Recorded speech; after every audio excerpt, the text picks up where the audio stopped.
જામનગરમાં કેબિનેટ મંત્રીના હસ્તે ₹6 કરોડથી વધુના ખર્ચે નિર્મિત થનાર નવીન એસટી વર્કશોપનું ખાતમુહૂર્ત કરાયું છે। જૂના બસ સ્ટેન્ડના વૈકલ્પિક તરીકે શહેરના પ્રદર્શન ગ્રાઉન્ડ ખાતે આવતીકાલ 17 માર્ચથી હંગામી બસ સ્ટેન્ડ કાર્યરત થશે। ગુજરાત વાહન વ્યવહાર માર્ગ નિગમ દ્વારા ₹603.8 લાખના ખર્ચે જામનગર ખાતે બાંધવામાં આવનાર નવીન એસટી ડેપો વર્કશોપનું રાજ્યના કેબિનેટ મંત્રી રાઘવજીભાઈ પટેલ તથા મોડુભાઈ બેરાના હસ્તે ખાતમુહૂર્ત સમારોહ યોજવામાં આવ્યો। રાજ્ય સરકાર દ્વારા જામનગર એસટી વિભાગને ફાળવવામાં આવેલ ₹603.8 લાખના ખર્ચ થકી આરસીસી ફ્રેમ સ્ટ્રક્ચરવાળા સુવિધાયુક્ત નવીન એસટી વર્કશોપનું 17,623 ચોરસ મીટર જગ્યામાં આગામી સમયમાં નિર્માણ થશે। Depot manager office, admin room, ટાર room, battery room, store room, worker rest room, electric room, water room સહિતની આધુનિક સુવિધાઓનો સમાવેશ કરવામાં આવ્યો છે।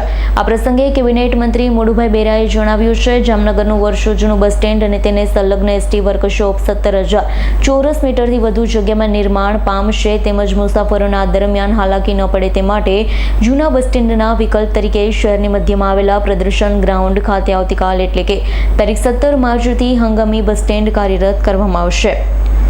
જિલ્લા પંચાયત પ્રમુખ મેહીબેન ગરસર, ધારાસભ્ય Divyeshbhai Akbari, Rivaba Jadeja, deputy mayor Krishnaben Sodha, Hapa marketing યાર્ડના ચેરમેન મુકુંદભાઈ સભાયા, નિવાસી અધિક કલેક્ટર BN ખેર, શાસક પક્ષના નેતા આશીષભાઈ જોશી, આગેવાન વિનુભાઈ ભંડેરી, બીનાબેન કોઠારી, વિભાગીય નિયામક BC જાડેજા, વિભાગીય પરિવહન અધિકારી JV ઈસરાણી, વહીવટી અધિકારી JV કણઝરિયા, નાયબ ઇજનેર AD મહેતા, હિસાબી અધિકારી BJ Bhamani, depot manager MB Varmora, મહાનગરપાલિકાના સ્વયંસેવકો સહિત બહોળી સંખ્યામાં એસટી વિભાગના કર્મચારી, એસટી નિગમના 3 યુનિયનના પદાધિકારીઓ ઉપસ્થિત રહ્યા હતા।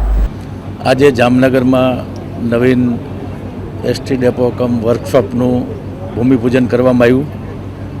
જામનગરમાં વર્ષો પહેલાંથી જે જૂનું બસ સ્ટેશન હતું ત્યાં નવું બસ સ્ટેશન અને એની સાથે આજે આ નવો વર્કશોપ લગભગ 17,623 ચોરસ મીટરમાં જગ્યામાં વર્કશોપ એસટી ડેપો કમ વર્કશોપનું કામ થવાનું છે ને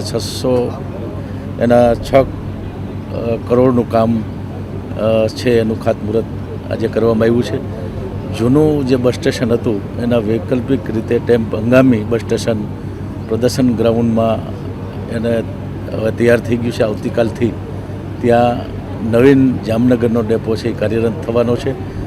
આની પહેલાં બસ સ્ટેશનનું ખાતમુહૂર્ત પણ થયું હતું। આજે બસ સ્ટેશન નવીન ડેપોની સાથે સાથે જ્યાં અદ્યતન સુવિધાઓ સાથે આ વર્કશોપ છે એનું પણ ભૂમિપૂજન હમણાં કરવામાં આવ્યું।